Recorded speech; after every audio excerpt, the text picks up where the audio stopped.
महाराष्ट्र शासन कृषी विभाग व डॉक्टर बाळासाहेब सावंत कोकण कृषी विद्यापीठ दापोली यांच्या संयुक्त विद्यमाने पिकांवरील कीड रोग सर्वेक्षण व सल्ला प्रकल्प म्हणजेच क्रॉपसॅप अंतर्गत भात पिकावरील कीड रोग नियंत्रणाकरता रत्नागिरी, लांजा आणि राजापूर तालुक्यातील सर्वेक्षण चमू अधिकारी आणि कर्मचारी यांचे एकदिवसीय प्रशिक्षण नुकतेच पोमेंडी येथे पार पडले। पाहुयात त्याची एक छोटीशी झलक।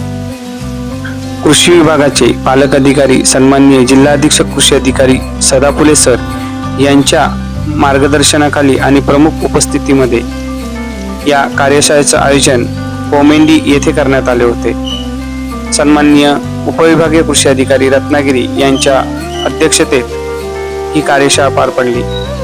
यावेळी तिन्ही तालुक्यांचे तालुका कृषी अधिकारी हे आवर्जून उपस्थित होते।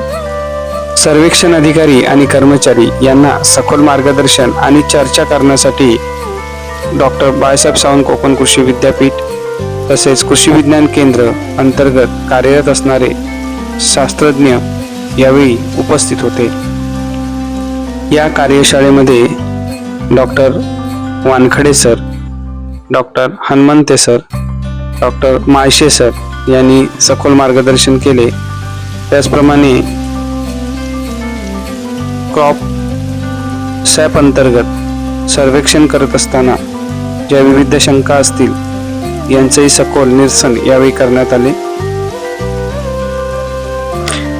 यावेळी कीड रोग निरीक्षण करत असताना पिकावर आढळणाऱ्या किडींची माहिती, रोगांची लक्षणे, प्रादुर्भावाची तीव्रता आणि नुकसानाचे प्रमाण यावर सखोल मार्गदर्शन करण्यात आले। हवामानाची माहिती देत असताना पाऊस, तापमान, आर्द्रता आणि हवामानाचा पिकावर होणारा परिणाम यावर देखील यावेळी चर्चा करण्यात आली। व्यवस्थापनावरील जे उपाय आहेत त्याच्यामध्ये शिफारस केलेले कीड नियंत्रण उपाय असतील, जैविक, रासायनिक आणि एकात्मिक व्यवस्थापन पद्धती असेल आणि एकंदरीतच औषधांचा योग्य वापर अशा पद्धतीचं नियोजन यावेळी ठेवण्यात आले होते। शेत भेट आणि प्रात्यक्षिकामध्ये प्रत्यक्ष शेतामध्ये निरीक्षण कशी घ्यायची आहेत, कीड भक्षक सापळे असतील आणि यांचे निरीक्षण पद्धती असतील तर याविषयी माहिती देण्यात आली। शेतकऱ्यांच्या समस्या आणि त्यावरील मार्गदर्शन यावर सखोल चर्चा करण्यात आली आणि याबद्दलही यामध्ये बऱ्याचशा व्यापक स्वरूपात मार्गदर्शन हे तज्ज्ञांकडून केलं गेलं। थोडक्यात सांगायचं म्हणजे क्रॉपसॅप योजनेची उद्दिष्टे, नियमित पीक पाहणीचे महत्त्व, कीड ओळख पद्धती, सर्वेक्षण नोंदी कशा कराव्यात, आर्थिक नुकसान पातळी, फेरोमोन सापळे, चिकट सापळे आणि प्रकाश सापळे यांचा वापर, एकात्मिक कीड व्यवस्थापन, कीटकनाशकांचा सुरक्षित वापर, अवशेषमुक्त शेती व पर्यावरण संरक्षण, शेतकऱ्यांच्या अडचणी व प्रश्नोत्तरे, यशस्वी शेतकऱ्यांचे अनुभव, हंगामानुसार कीड रोग अंदाज व सल्ला, कार्यशाळेतील उपस्थिती, छायाचित्रे व अहवाल लेखन याबाबत सविस्तर सूचना यावेळी करण्यात आल्या।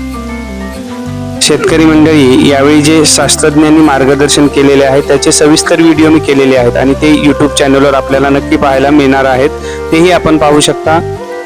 यावेळी जे चर्चा सत्र, शंका, प्रश्न जे विचारले गेलेत हे जे सर्वेक्षण अधिकारी काम करत असतात, अगदी स्थानिक पातळीवर सहाय्यक कृषी अधिकारी असतील तर त्यांनी विविध प्रश्न यावेळी विचारले आणि त्यांची जे शंका होती त्याचं निरसन या कार्यशाळेमध्ये आवर्जून करण्यात आले।